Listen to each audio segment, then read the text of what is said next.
Welcome back, fellows, and welcome everybody to our talk today. We are inviting into our virtual lecture hall, our virtual room, Joshua Yaffa, who will be joining Professor Michael Kimmage in the lecture today entitled "Writing About Russia: Books and Book Reviews." I'll do a short little introduction, and then I will pass the floor to Joshua Yaffa to start his talk. So Joshua Yaffa spent his fellowship year at New America working on his book, Between Two Fires, Truth, Ambition, and Compromise in Putin's Russia, which is recommended reading, and you should all have a copy of that. It was published in January of 2020. His book looks at the lives of several Russians and the inevitable accommodation that they must reach within the system around them. He's currently based in Moscow, where he's correspondent for The New Yorker. Though this information may be a bit behind the times, Joshua apologizes, as COVID-19 has changed where people are based.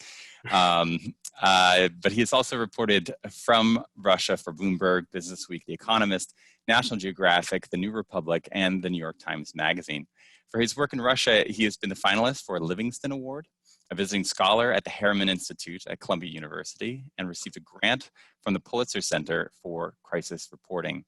He was previously an associate editor at Foreign Affairs. He is a graduate of the Georgetown School of Foreign Service and holds a master's degree in journalism and international affairs from Columbia University.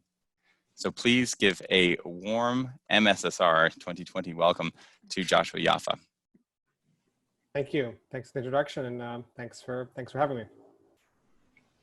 Well, thanks as well on my behalf, Josh. It's wonderful to be with you virtually and to have the opportunity to discuss Russian topics and books and book reviewing with our wonderful group of fellows. So I propose that we just jump right in. What we'll do, as I think everybody knows, is that Josh and I will have a conversation now for, I think, sort of 32 minutes or so. We'll take a 10-minute break, and then you'll have a good hour to talk with Josh about themes that we raised or themes that we didn't raise and you think are important to raise. We've been focusing on U.S.-Russian relations, Josh, and diplomacy, but I think it's clear that much other material is relevant both to your writing and to our concerns in this symposium. So let me start with a question that kind of reviews a bit of what we've done already this week. And I wanted to return to a presentation that we saw, but was on Monday from the Russian journalist or Russian-American journalist, Vladimir Posner. And there he went back to the early 20th century to caricatures and cartoons of sort of Russian Bolshevik vintage, but also of American vintage, the sort of corpulent cigar-smoking capitalist that was a Soviet caricature of the American, and then the kind of thuggish civilization-killing Bolshevik that was an American stereotype of the Russian. And basically he argued that this has sort of been happening for 100 and 120 years, that these two countries have been manufacturing stereotypes, and he blamed the establishment in both countries for this. I'm not quite sure what he meant by the establishment, but that was his explanation, that the establishment has a vested interest in these two countries in creating negative images. And the specific question I want to ask, because he mentioned your journalistic home, The New Yorker, he said it would be very difficult to find in the New York Times or the Washington Post or the New Yorker a sort of positive image of Russia. And he mentioned, Moscow and how lovely it is. In his view, this sort of doesn't come across in Western journalism. I just wanted to begin by asking you to respond to that. It only feels fair, since he made that criticism, and it was a criticism on his part of The New Yorker. It seems only fair that The New Yorker gets a chance to respond, or you on The New Yorker's behalf, but he's raising a kind of broader issue that I think is worth addressing from the outset. So that's my first question to you about images, stereotypes, and the degree to which you think Posner may have a point, or where you would want to qualify or modify his criticism. Sure, thanks. Thanks for that. And I think he certainly does have a point, up to a point, I guess I would say. There's part of that I find inarguably accurate or correct or rings true with my own experience. And there's part of that critique that I think is particular to the way that Russia is viewed and written about and covered in the Western press. And part of that actually just comes down to the nature of journalism. And here I think that Posner himself, a very experienced journalist, probably knows better. I think maybe he's hamming it up or a little bit when it comes to being kind of aggrieved or confused about why Russia is covered in this way, when he understands very well the nature of journalism. And so I'll begin with the part that's just not Russia specific, but rather universal journalism, and get that over with quickly so we can get to the Russia specific bit. And that is just, there isn't really much of a practice of articles in the New Yorker or articles really anywhere about places that essentially function smoothly, efficiently, where things just work. It's a constant complaint about journalism, and maybe a fair one that's worth talking about, but that's not really a conversation about Russia. That's just a conversation about why journalism works the way it does and the kinds of stories that are interesting to journalists and to writers. A story about a city that's generally pleasant to live in, where public transportation works and you can have a nice quality of life. That's a hard story for me to imagine pitching, not because my editors are so hell-bent against good news from Russia, but like, we don't run stories about how nice it is to live in Stockholm. I mean, it's just, it's just not a journalistic genre for lots of reasons that have nothing to do with Russia, that has a particularly rich or established history. And I'm not even sure that readers necessarily want that, at least from the New Yorker. But anyway, we'll sort of move through that quickly, because that's not really about Russia. That's a bigger conversation about journalism. I mean, I'm tempted to protest with some specificity based on my own articles and coverage in the New Yorker, since at least in part the critique was directed, it sounds like, specifically at the New Yorker among other places. And one of the last long features I wrote from Russia for the New Yorker was about this small town that I've come to love, Tarusa, where I've spent a lot of time in recent years, and the kind of wonderful, rich, erudite, warm characters who populate the place. And in particular, it was really a profile of someone there who's become a friend, a kind of neo-Chekhovian doctor turned writer of short fiction. Of course, the doctor, Maxim Osipov, encounters all sorts of bureaucratic inefficiencies or deficiencies in his work as a doctor, and addresses that in his fiction as well. So it's not as if it's a completely rosy picture of Russia. Some of the more unpleasant or difficult facts about Russian life, especially in the more rural regions, is all present. But on the whole, I would think that's actually a pretty, it comes across as a sympathetic and certainly humanistic portrait of the place. I would be hard pressed or be shocked if anyone read that and thought it was a kind of anti-Russian or politicized screed. It was really a humanistic portrait.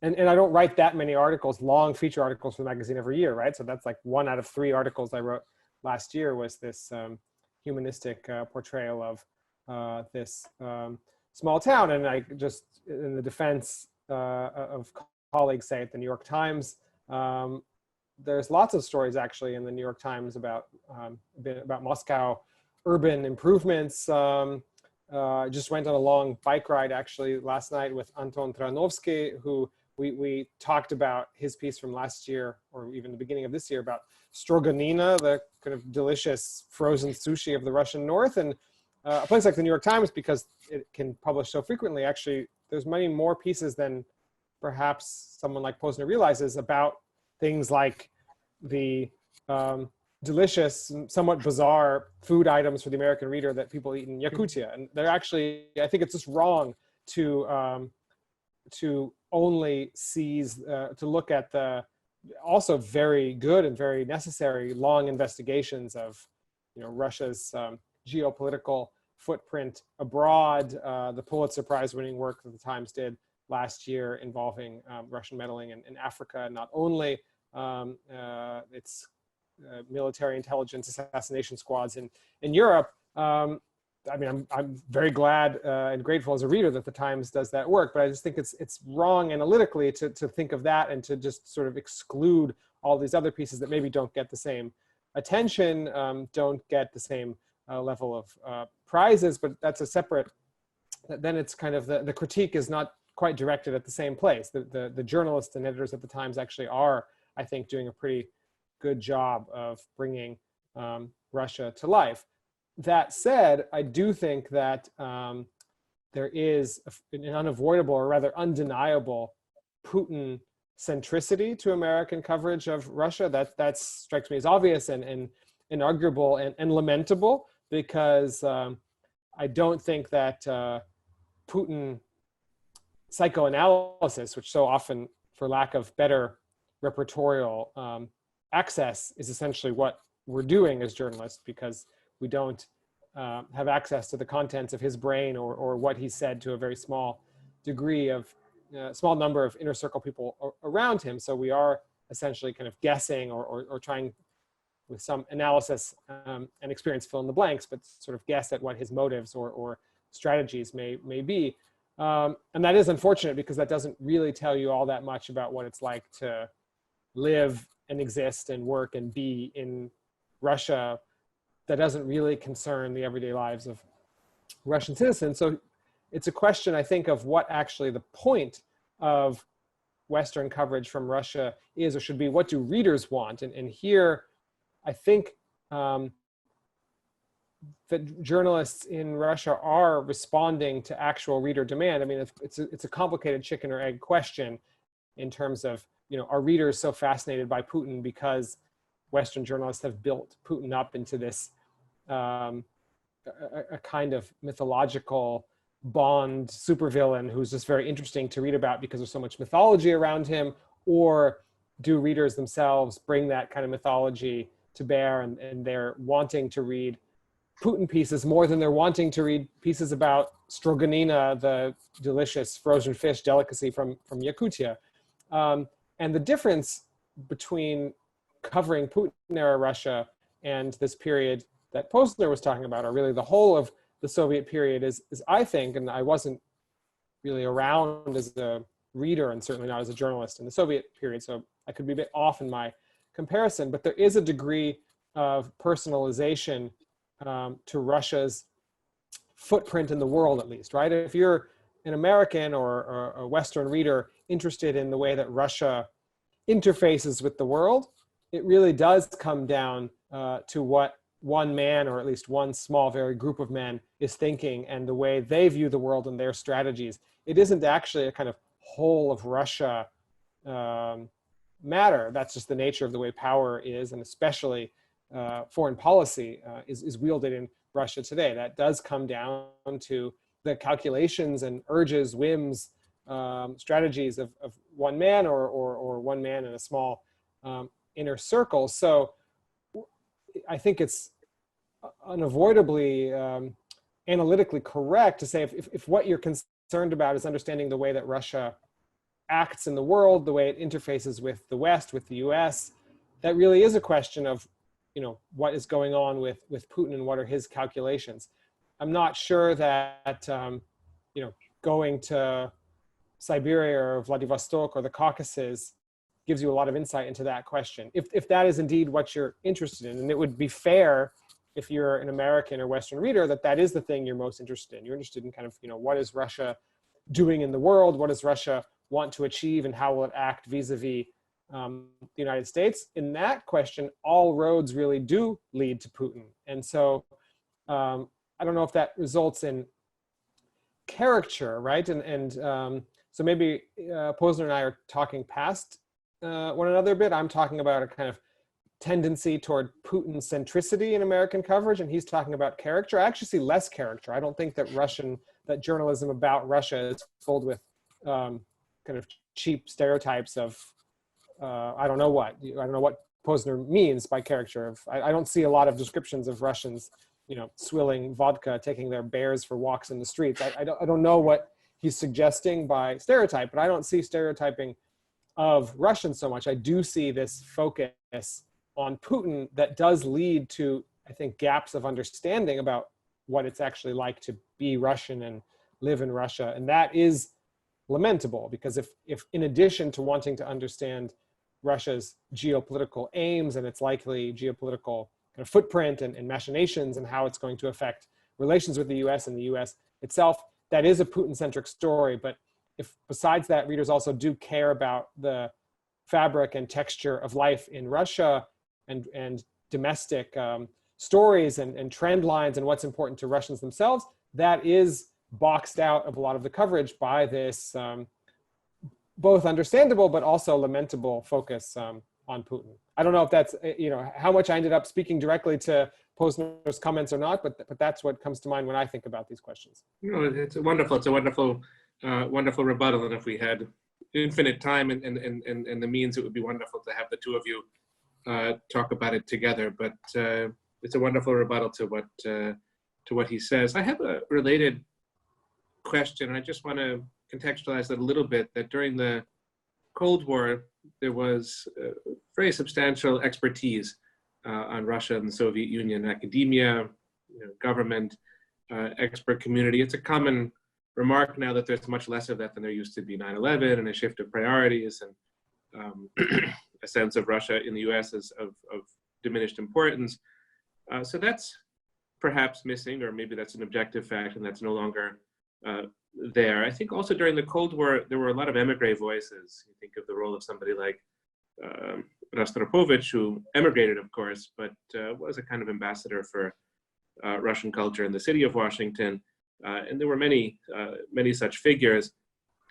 And the present moment, it feels like that bridge between the US and Russia is fairly tenuous. And so it always makes me feel like your journalism is a very important aspect of that bridge. And so in that sense, I want to ask you about your own sense of either the American or the sort of English language audience that you write for. They're not inundated with knowledge about Russia. I think that's fair to say. There's at the moment a great deal of interest. Sometimes it's of a somewhat, overwrought or overly politicized nature, but there's a lot of interest at the moment, and there isn't as much knowledge as there could be or should be. And so how do you try to fill that space? How do you try to give these readers what they need when it comes to Russia? Sure. I mean, one thing that I thought of as you were talking was something I wasn't able to add to that previous question, but is worth spending a moment on. And that, to me, there's the key difference between U.S.-Russian relations in the Cold War and now, and therefore in the way that we write about Russia now and readers think about Russia now, is in the Cold War, there was this notion of two rival systems, that Russia, or rather the Soviet Union, represented an entire alternative and rival system, and that system had some cohesion to it, or really was represented at various levels. And so Soviet citizens in all walks of life actually represented interesting objects of journalistic inquiry, because they represented part of this larger system that kind of had aims of rivaling and surpassing the US system.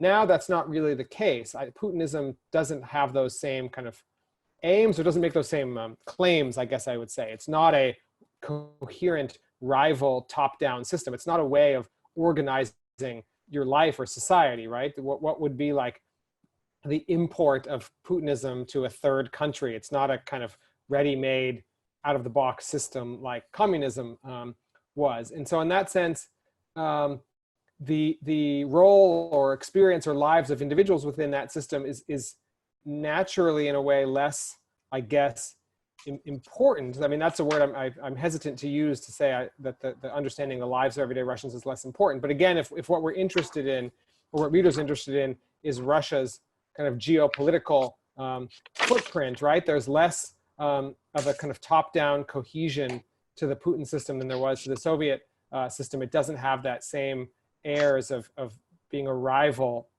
wholly kind of coherent or cohesive worldview or ideology or system. So therefore, the roles of individuals are less important if you're trying to understand kind of how Russia acts in the world, isn't necessarily going to be represented by individual portraits. Though, as when we get to the subject of my book, I do, in a sense, make a different argument in my book, that there is something to be said for that bottom-up approach for understanding Russia, not through the lens of Putin, but of the people who, through their kind of tacit participation, give that system its durability. But anyway, that's a long lead in to answering the question at hand, which is how I think about my audience or what is important or interesting to get across. I mean, I do always try and sneak in at least these nuggets of what it's actually like to be here, to live here, to be Russian at this moment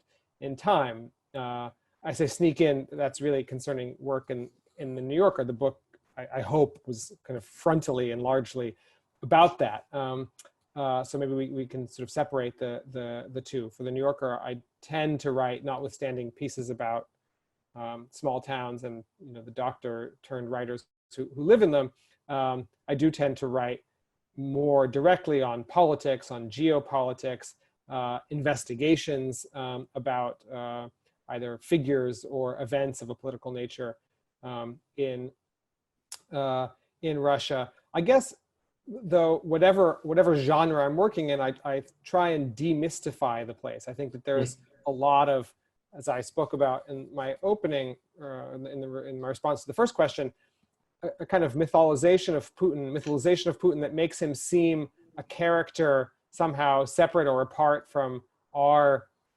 reality, and therefore, kind of by extension, the people who live in Russia, Russians, are also somehow seen as kind of are otherized. I guess their experiences are otherized because Putin has become this figure of not just fascination, but has been turned into something kind of not of our sphere or not of our kind of culture. And I try in my more kind of frontally political pieces, geopolitical pieces about Putin, to see if I can't explain his logic, or to the extent it's understandable or available to me, kind of on its own terms, to make to sort of rather than be in some sort of I guess implicit conflict with geopolitical kind of strategy of Russia and the Putin era, to sort of get inside it and understand it and take it on its own terms and understand its logic and how it seems and looks to its participants and practitioners. And I remember this most sharply, or the opposing way of writing about Russia and what I wanted to avoid became more clear to me in 2014 during or after the annexation of Crimea and Russia's support for the war in Donbass that summer. I felt like there was a lot of analysis and writing about Russia that essentially was, for lack of a better word, confused about why was Putin acting in this way. This was so clearly against his interests, especially as sanctions mounted, as Russia was increasingly isolated, as the country took an economic hit for Putin's actions abroad. There was a lot of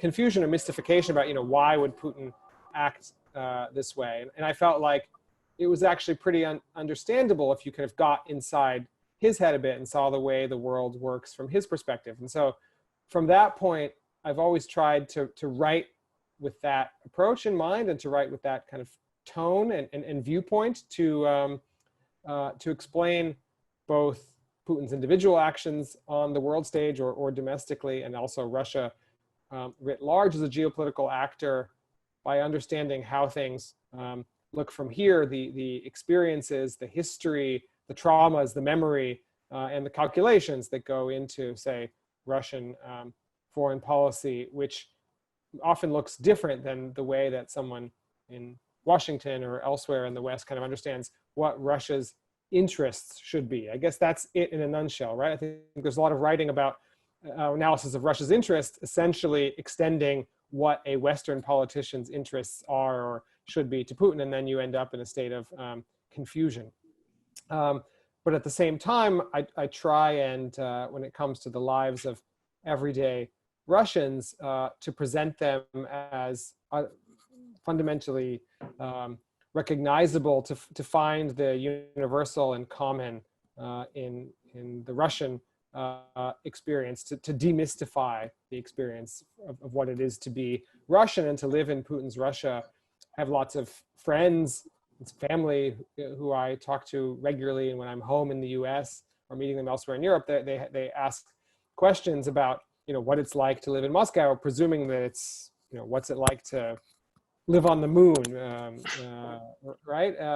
And I keep that in mind as I write, that I think a lot of readers have that idea in mind, that there must be something wholly different in maybe some inarticulable way, in a way that they themselves wouldn't even be able to exactly explain what is that difference, but they imagine it as being somehow alien and foreign to their reality in the US or elsewhere in Europe. And I try to get across in my pieces both what is uniquely fascinating and rich about Russia, but at the same time to universalize and humanize that experience.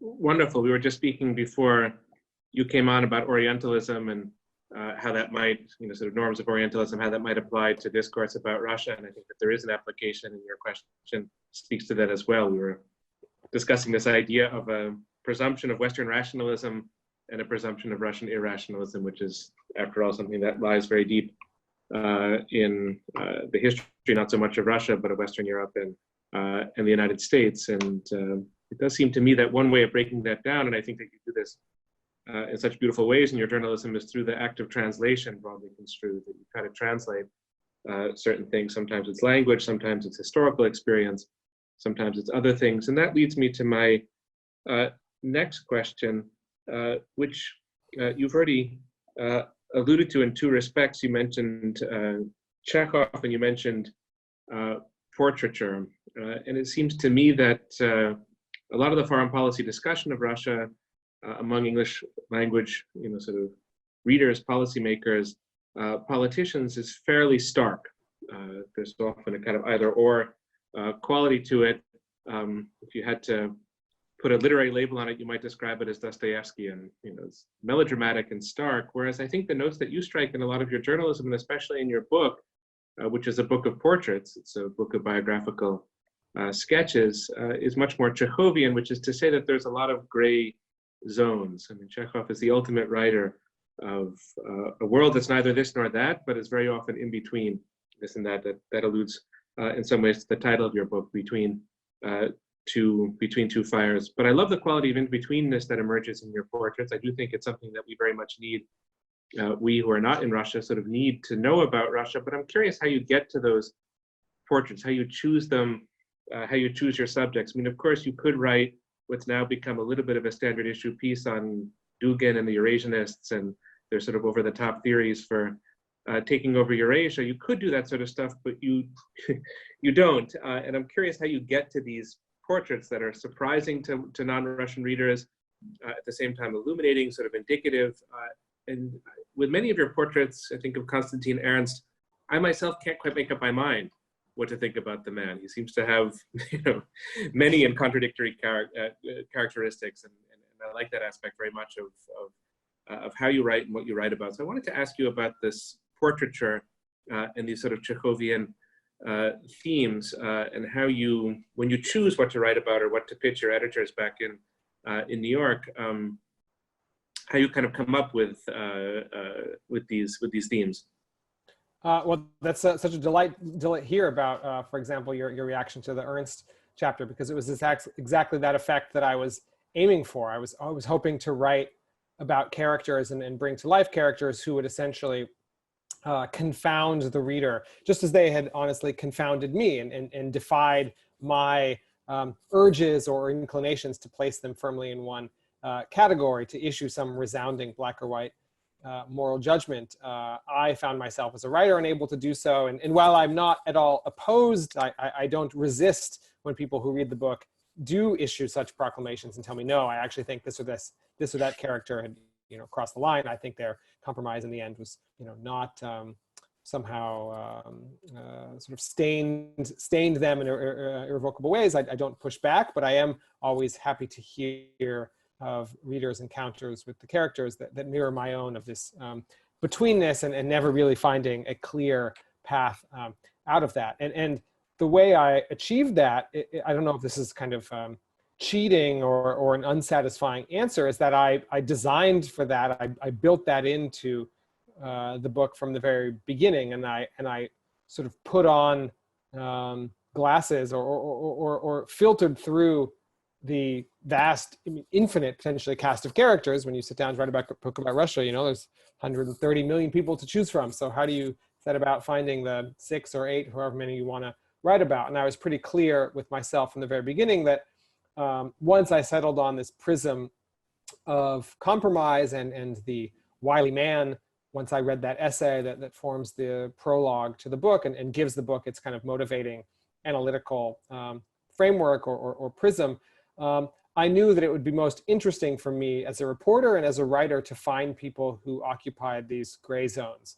That in fact, the country is full of people whose compromises are clearly, unambiguously cynical, venal, self-serving, not motivated by anything particularly virtuous or redeemable, and issuing a clear judgment on their compromises and writing with a very heavy pen about them would be easy and maybe satisfying in some way to kind of call out that form of corruption and in a way injustice that corruption perpetuates. But that was just not interesting to me. But I do want to acknowledge, and I hope I do in the book, that very much exists in Russia. That's an absolutely common, maybe even more common than the kind of compromise I describe, mode of existing and navigating through the world. But it just was less interesting to me to write about, so I filtered that out.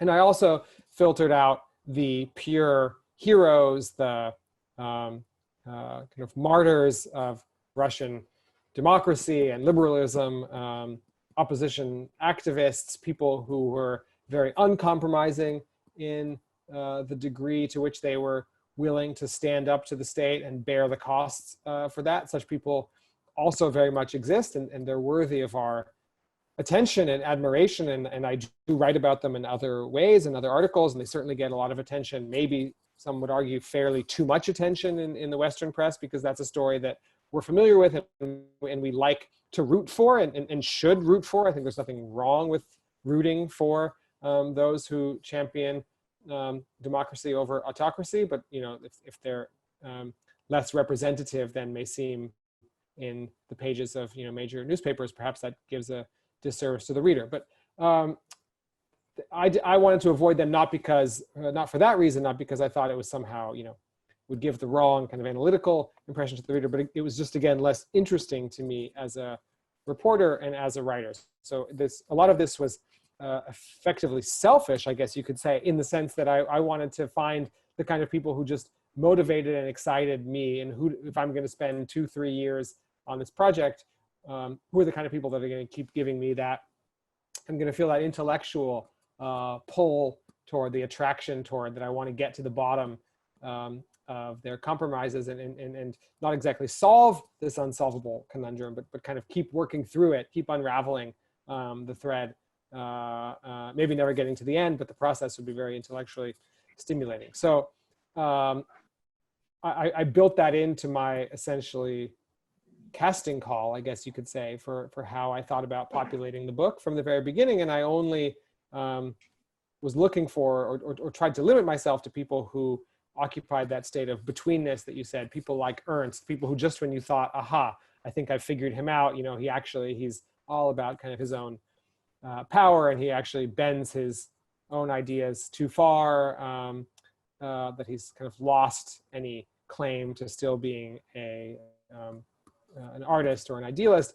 Just when you think you've reached that state of certainty, the plot twists again, and you see that actually maybe it's not so simple. I wanted to find people like that and built that into my search. And it's not that also is not a small group of people at all in Russia. I'd say the smallest group, just like it was in Soviet times, are the people who are resolutely uncompromising and live without compromise and bear the cost for that. That's a very small group, just like it was in Soviet times.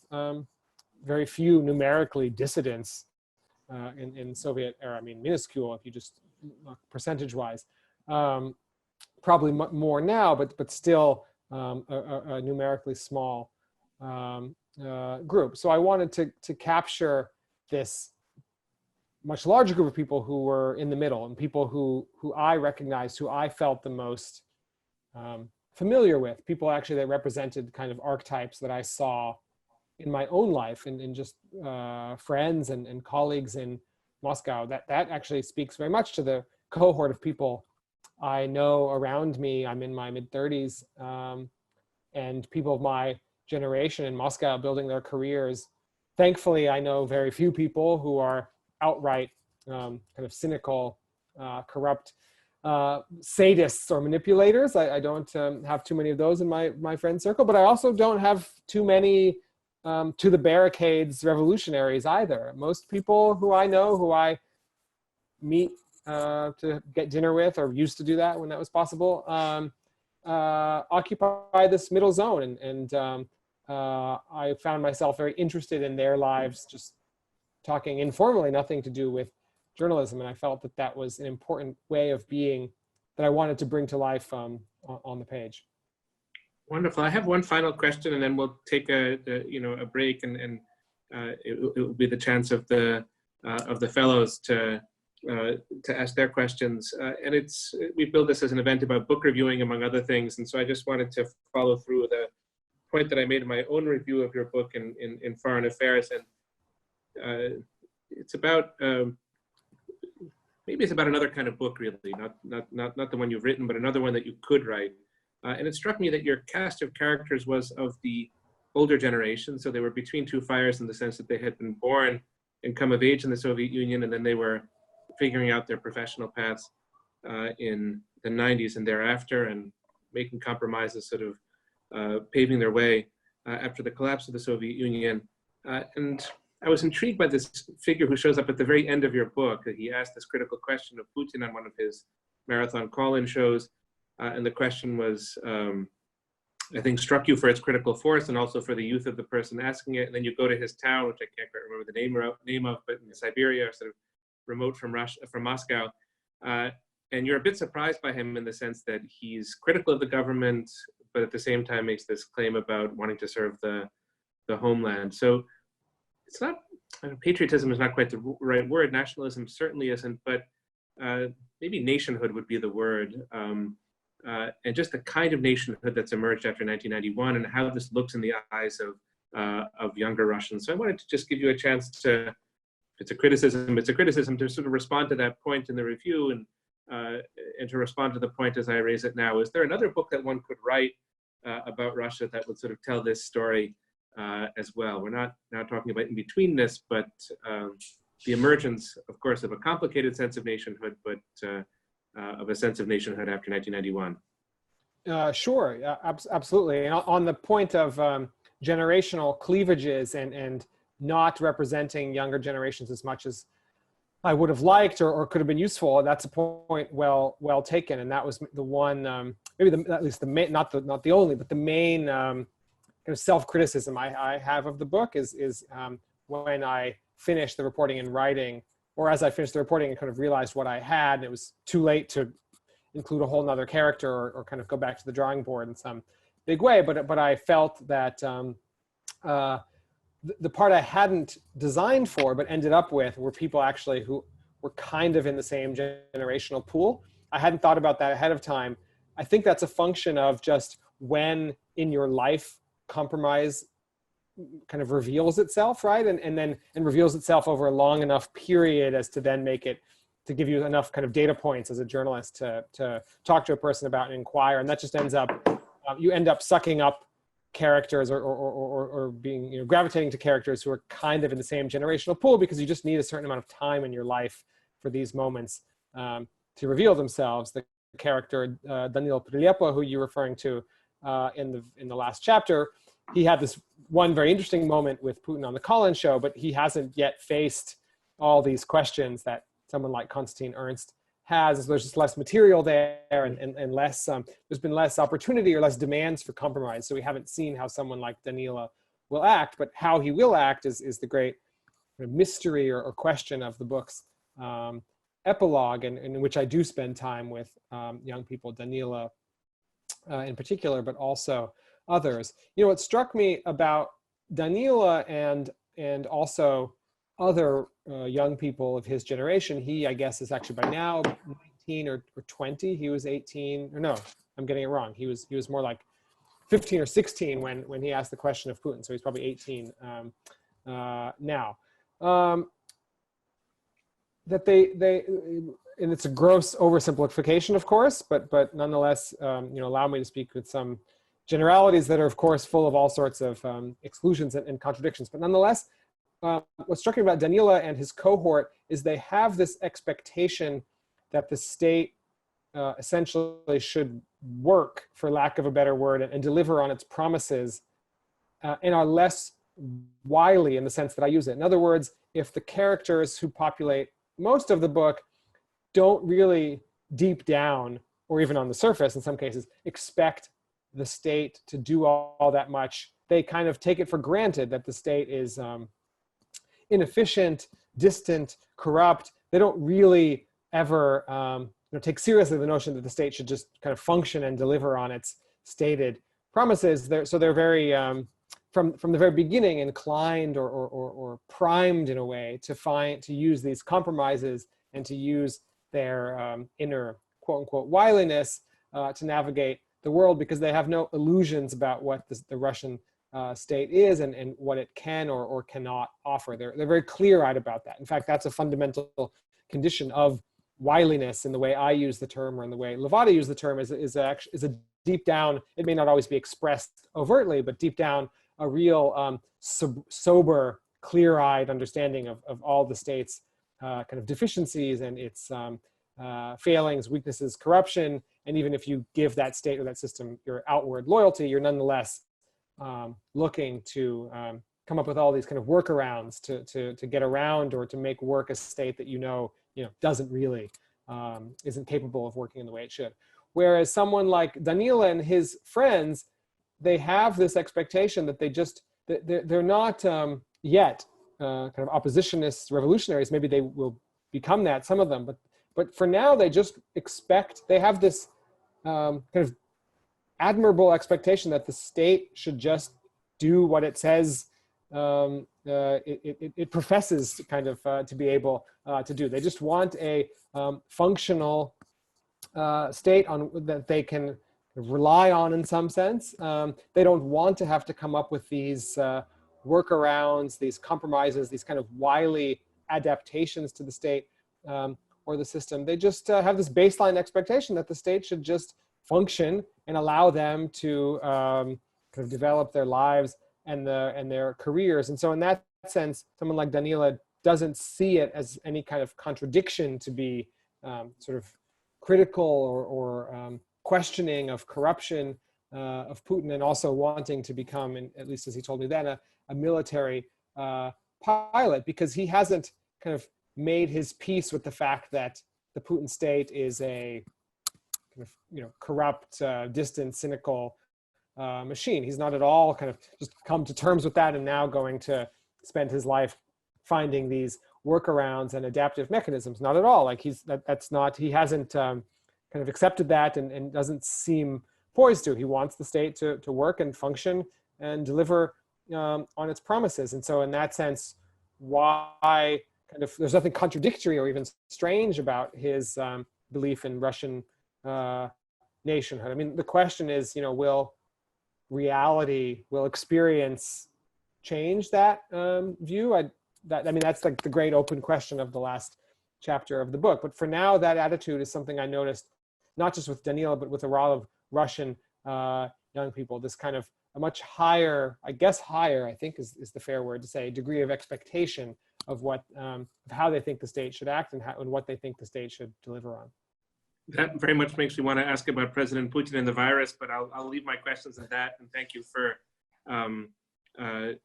all that you've said so far and contributed. And we'll take a 10-minute break now. I don't know, Jarlath, if you want to jump in, but we'll take a 10-minute break, and I think we can just leave our sort of feeds on and plug back in at 1:10.